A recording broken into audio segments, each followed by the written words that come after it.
ناظرین، ایک سال قبل جب پی ڈی ایم کی حکومت بنی اور مفتی عبدالشکور نامی ایک گمنام اور درویش انسان کو اتنی بڑی وزارت دی گئی تو مجھ سمیت سب لوگ حیران اور پریشان ہو گئے۔ حیران ایک درویش صفت سیاسی کارکن کے سیاسی سفر کو دیکھتے ہوئے جو فاٹا کے ایک کچے مکان اور چھوٹی سی مسجد کے مصلی امامت سے اٹھ کے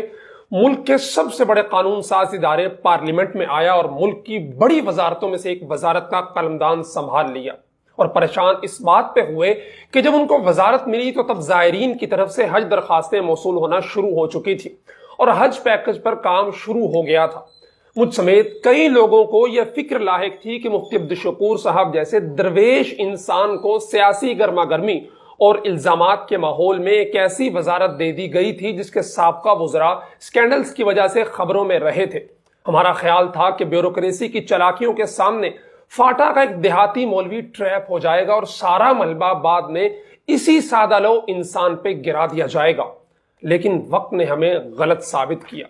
کیونکہ مفتی عبدالشکور صاحب نے دن رات ایک کر کے خود سعودیہ جا کر سستے داموں ٹرانسپورٹ اور ہوٹلز بک کیے اور حاجیوں کو پہلے سے اعلان کیے گئے پیکج سے سستا حج کروایا۔ دنیا نے دیکھا کہ حج کے دوران اس سادہ سے مولوی کی طرف سے کیے گئے انتظامات کا اعتراف مخالفین نے بھی کیا اور نکتہ چینی کرنے والوں نے زور لگا کے دیکھ لیا، ایک بھی شخص ایسا نہیں ملا جس نے اس انسان کے انتظامات پہ انگلی اٹھائی ہو یا اس کی نیت پہ شک و شبے کا اظہار کیا ہو۔ اور حج کے بعد بھی ہر حاجی کو تقریباً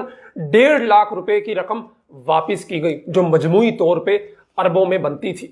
ایک ایسے ہیرا صفت شخص کی ناگہانی موت کی خبر جب ملی تو گہرا صدمہ دے گئی۔ پشتو زبان کے خطیب اعظم، زبان و بیان کے جادوگر اور لاکھوں دلوں پہ راج کرنے والے مبلغ مولانا بجلی گھر فرمایا کرتے تھے کہ مفتی محمود وفات پا گئے تو لوگ ایک جانب ان کی کچی جھونپڑی کو دیکھ رہے تھے اور دوسری جانب جنازے میں امڑ آنے والے عوام کے جم غفیر کو دیکھ کر محو حیرت تھے۔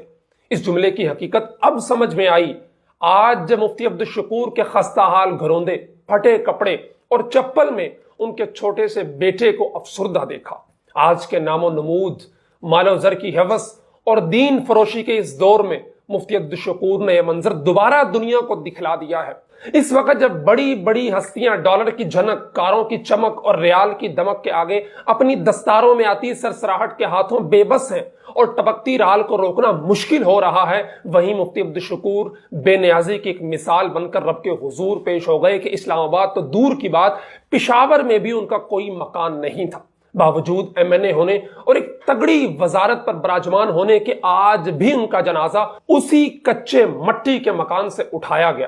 وفاقی وزارت برائے اوقاف و مذہبی امور زیادہ مال بنانے والی وزارتوں میں سے ایک سمجھی جاتی ہے اور ماضی میں اس سے بہت زیادہ کرپشن کے سکینڈلز یہاں بیٹھنے والے وزراء پر لگتے رہے ہیں۔ حج و عمرہ کے انتظامات میں رشوت و کرپشن نہ ہو تو بھی اس کے علاوہ تحفے تحائف اور دیگر لوازمات کے بے تحاشا مواقع کھلے رہتے ہیں۔ عرب شیوخ کے ساتھ رابطے، بین المذاہب ہم آہنگی کی انٹرنیشنل کانفرنسز، ڈائیلاگز اور سیمینارز سمیت اقلیتی کمیونٹیز کے ایشوز وہ معاملات ہیں جو مال و دولت بنانے کے ایک بہترین موقع ہوتا ہے اور ایک بہترین ذریعہ ہوتا ہے۔ لیکن مفتی عبدالشکور کیا سادہ آدمی تھا، کہیں درخت کے سائے میں بیٹھا ہے، کہیں پشاوری چپل پہن کر سادہ قبائلی پٹھان بن کر فٹ پاتھوں پہ پیدل چل رہا ہے۔ نہ پروٹوکول، نہ سیکیورٹی، یہاں تک کہ ڈرائیور تک نہیں۔